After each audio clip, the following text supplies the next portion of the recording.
You are just a wealth of knowledge, and WIland is a wealth of knowledge, and I'm excited to share this with our audience today. We're both kind of data nerds, I think, at heart, and this will be a really fun conversation to have.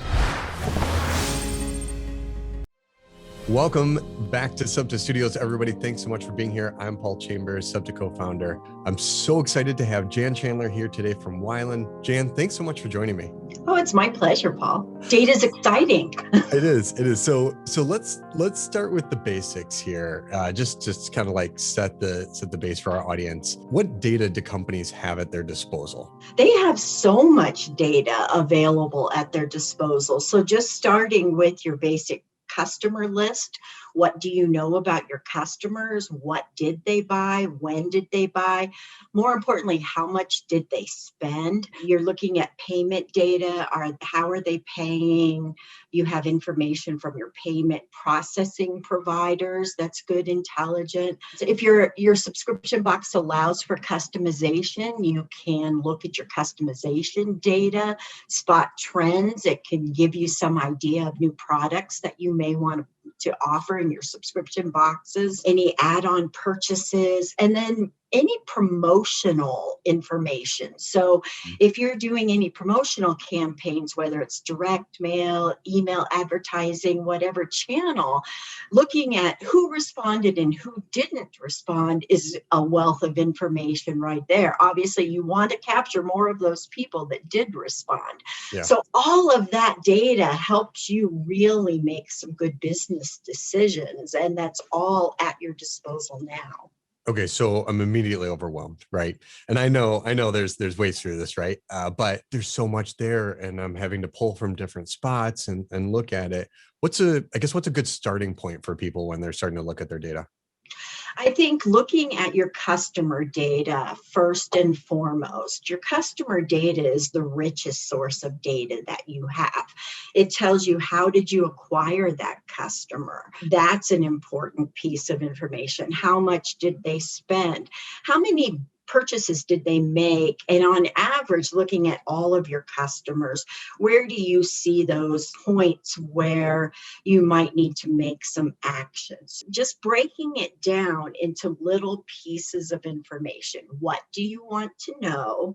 And then how do you get to that? But starting with your customer data is the best starting point. Let's do a quick scorecard of the average subscription business on a scale of 1 to 10, 1 just being terrible, I never look at my data, and 10 being like, I am in this every single day, I'm super smart about it. Where do you see the average subscription business falling in terms of how they're looking at that and the action maybe they're taking on it?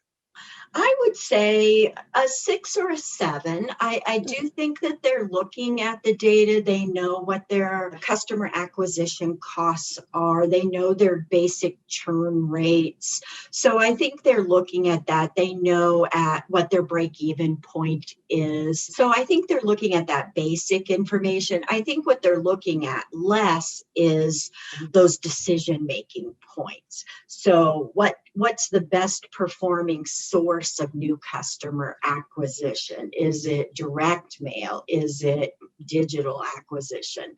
And then if that's the best source, following that through in terms of longevity, which of your sources produces the most lifetime value and best retention? So all of that is such rich data, but I think we're not looking at using it for actionable decision points. So if you are analyzing your data and you see that your churn occurs, let's say between box 5 and 6, what can you do with boxes 3 and 4 to tease them to want to go to box 5 and 6, and then analyze your data and say, if I can get them to 6, then usually that means for sure they'll stay till 9. Yeah. And if I get them to 9, what do I do with 7 and 8, knowing that 9's my next pivot point? And it's brilliant. Kongbox did this to me recently, and I loved it. And I kind of knew what they were doing. They sent an email. We've been, I think, using it for 3 or 4 months now, and they're quarterly. So it's actually like, I think we're on our 3rd box. And they sent an email and said, hey, by the way, there's going to be an extra gift inside your box from here going forward. No additional charge, just we're starting to include something extra for you. And they probably looked and saw, like, after about a year, people churn. And now I'm like, oh, I got an extra thing. There's extra value there for me. I'm going to stay that much longer. It'll be curious to see. And I think Ipsy does this too, right? They know where you're going to churn. And now, if that's such valuable information, why do you think the average subscription company really isn't looking at that? Why are people missing the mark on getting there with this? Well, I think it's resources. Do you have someone on site that is a data analyst? I think that's the largest piece of it that we see. And a lot of times, you're outsourcing to a consultant who's looking at pieces of your business. They're helping you with your marketing strategy, or they're helping you with your creative, but they're not taking that holistic view of your business. Yeah. And so the data analysis is really an important piece, and it does require dedicated resources to look at that reporting. Or, you could find a business partner that can do that for you, and bring in a wealth of other information. And so there's companies like ours, but there's many other companies like ours as well that can help you do that data analysis to really look at that churn and looking at the characteristics of those folks that stay on versus those that fall off, and helping to back up to acquisition so that you're using the characteristics of those long-term customers And to. that's a worthy investment to be making, right? Because we know the most expensive part is that acquisition. It's getting the customers in the door. And once they're there, it's very valuable to keep them. So that investment that you're making, whether it be a partner that you come to like WIland or other companies out there, or bringing somebody in, that's probably a good investment to make, right? It's a very good investment, and companies can bring that in-house. They can supplement their own data with additional data to help them with the decision making, but it helps so much with not just your marketing strategy, but informs you of, looking at how are they spending their money outside of what they're spending with you, which can inform you of new products that you may want to launch and different product line, but also inform you of partnerships that you might be able to form as Wow. well. So taking that holistic view with not just what they're doing with your brand, but what they're doing outside of your brand really helps you to fine tune your engagement with those customers. And so I want to get some secret insider knowledge from you here in a minute. And we're going to come back to that. I want to know what you're seeing out there in the landscape of everything right now. But you started to kind of touch base on what I see you guys talk about a lot, which are brand unique audiences. Could you tell me a little bit more about what that means and share that with our audience? You bet. So brand unique audiences can be for an advertiser. Let's say you have a partnership with someone and you really want to create more eyeballs. And so we would create an audience based on the intersection of your subscribers with that advertiser, so Okay. that you can get the right message to the right people. But most often what we do is to support brands. Let's just pick FabFitFun as a box. We would build a brand unique audience for them that takes their customer file, looks at the characteristics of their customers, matches it against our transactional database, and says, outside of what they're doing with FabFitFun, what else are they doing? What magazines are they reading? What nonprofits are they contributing to? What retail, e-tail establishments are they purchasing from? And then what consumer products are they buying? And so that gives you that sort of 360 view of that customer. And then what we do is apply that statistical model to our database to find more people that look like your best customers. And so that is our brand unique audience. It's modeled, it's a lookalike audience, but it's based on buying history. So what are they following on the internet? But what you're following doesn't necessarily mean that's where you're spending your money. And that's where that first party transaction data is gold. Yeah. Yeah. When you start to leverage that, when you start to look at that, really opens up your eyes to how valuable it can be. And especially, if you're just starting a subscription business, you're just fighting to get subscribers. You're doing everything you can to bring them in the door. But once you start to grow and scale, and you say, okay, how can we find these new audiences, or how can we engage others, and what else are they looking at, so we know where else to go? That's absolutely brilliant. And so during the pandemic, we obviously saw like a big rise in subscription businesses. E-com just took off exponentially. Everybody's stuck in their house. They got to find things to do. And then churn started to rise a little bit. What are some of the companies and the brands and even verticals where you saw either reduced churn, or who do you think is really just doing it really well? It's been a great time for the subscription box industry, for media, for publications, everything that can come to a consumer in their home. We're seeing, a lot of the biggest growth right now is food and beverage. Boxes also have grown between 77 and 110%. Wow. They've just grown so much because people are looking for that entertainment. And beauty, people are spending a lot of time, like we are, on Zoom. And so people are still investing in beauty products. They have a lot more time to attend to skincare needs and all of that right now. So we're seeing those doing really well. Publishers, as I said, educational products, all doing really well. Stationery, party supplies, computers and accessories, everything that helps you to live a better life in your four walls is really doing well. Women's apparel, a little on the downside, except for athleisure wear. That makes sense. People aren't necessarily dressed up when they're working from home, and you only have to be presentable from the waist up. So furniture and home decor is another category that's really doing well.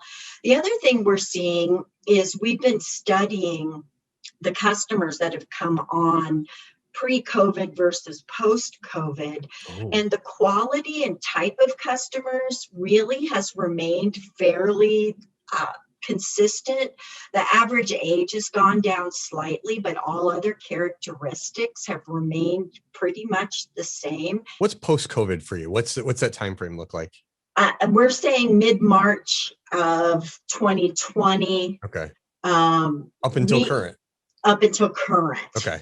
Pre-COVID, post-COVID. So we're studying campaign files from those periods, looking at the responders, comparing those responders to people who responded same period last year. And so far, we're seeing the types of customers are pretty consistent. What we are seeing is, on average, they're spending about 4% less than consumers that came on prior to March of 2020. So a little less spending, more of them. They're also multi-sourcing, which means that we're seeing lots of people trying lots of new brands. So they're more adventurous post-COVID than pre-COVID. So number of new customers and new brands really on the rise. Now, are you seeing anything with confidence in platforms? So for example, with Shopify, they integrate really well. They rolled out the shop payment option. So, Amazon, it's always so easy to make a purchase because my credit card information is in there. I'm logged in most of the time. I click the buy button, it shows up on my doorstep, like the day later. Shopify has done a good job of building that ecosystem as well. So if I have a Shopify store, the shop button's integrated in there, and it makes that payment transaction go that much faster. Are you guys seeing better engagement with brands that use certain platforms or leverage technology in certain ways? We don't really see that in our data so much. We see more of the first party transactions where it's the direct to the consumer. Our clients are telling us, though, that social media platforms and buying through Facebook has been a real stellar investment for them over the last year. And even some customers, traditionally like publishing customers, haven't had a lot of success on Facebook, and they are sort of seeing a resurgence. We're seeing response rates for publishing campaigns right now that are like back to 2008, over 5%. And so some areas have really benefited. I hate to use that word, but their business models are really conducive to the situation we're in right now. Yeah. Yeah. So we're coming up on the anniversary of the declaration of a pandemic, and it'll be really interesting, I think, to start to see how that data continues to move. What are your predictions? What do you think is in our future here? Well, I think that people are going to continue. The shop from home revolution will continue. I think it will be slow for people to resume their retail therapy in the same way that they did pre-COVID. I think that things will start to, as travel starts to loosen up, then all of the other categories associated with that will start to pick up.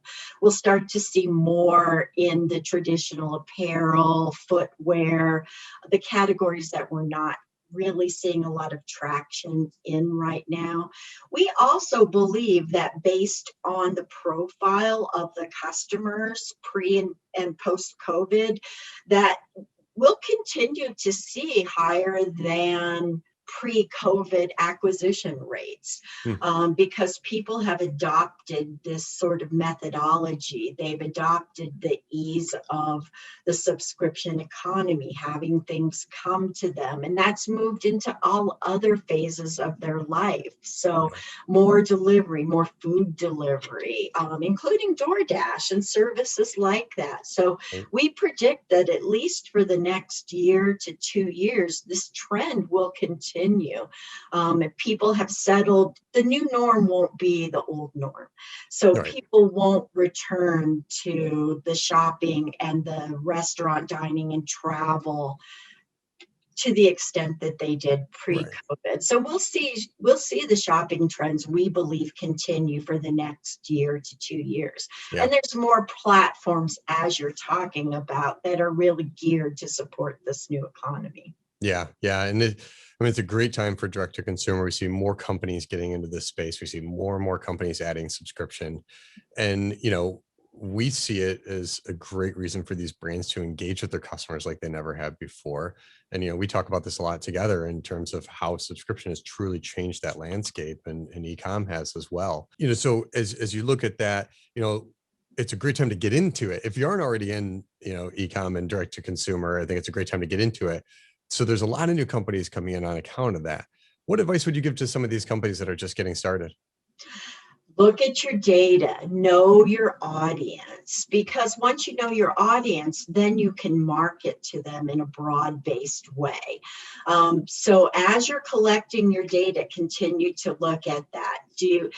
And don't have preconceived ideas that you think your product appeals to this certain group of customers. Let the data tell you, because you may be surprised that you think your target audience is women 35 to 50, and you may find that it's got a longer tail on either end of that, or it's got a male component that you hadn't thought of previously. So continue to look at your data, use your data to identify your audience, and then market to that audience as broad-based as you can. Have a social media presence. Think about direct mail.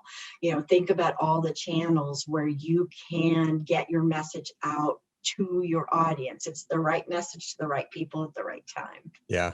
And there's so many channels that, sometimes it's overwhelming, right? Knowing all the channels and all the different opportunities out there. Do you see one channel that is just really, gosh, not enough people are using this? There's some great acquisition. What we're seeing right now is a resurgence in direct mail. So a lot of these are direct to consumer companies that have started, they're digitally native.